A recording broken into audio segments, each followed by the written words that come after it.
মিরপুর ১ নম্বরে famous live বেকারিতে অস্বাস্থ্যকর পরিবেশে তৈরি হচ্ছে বিস্কুট, কেক, পাউরুটিসহ নানা ধরনের খাদ্যদ্রব্য।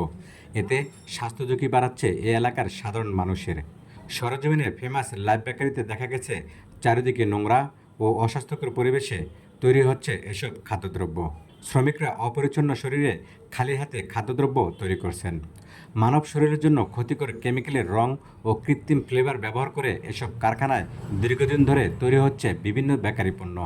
এসব কারখানার নেই কোনো বিএসটি এর অনুমোদন সহ কোনো কাগজপত্র।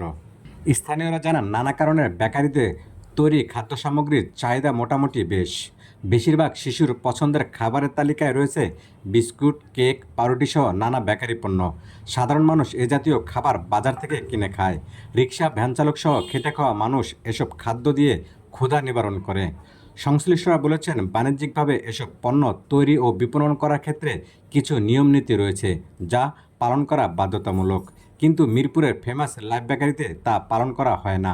ফেমাস লাইভ বেকারির অভ্যন্তরের বিভিন্ন জায়গায় দেখা যায় ময়লার স্তূপ, স্যাঁতসেঁতে মেঝো।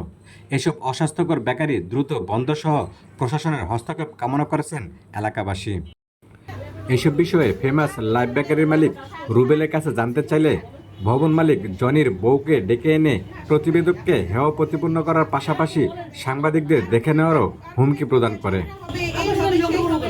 আপনারা বললেন আমি ঝগড়া করতে আসছি, আমি আর্গুমেন্ট করতে আসছি, এগুলো বলছেন। দাঁড়ান, শুনেন কি বলছে শালিক থানা থেকে কি বলছে আপনি একটু শুনেন। আপনি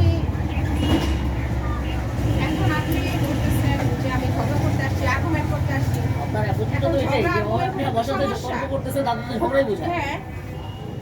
হ্যাঁ, একটু আগে যে আমি কথা বললাম সি ব্লক 7 নম্বর রোড থেকে, সেই ব্লক 7 নম্বর রোড থেকে কথা বললাম না।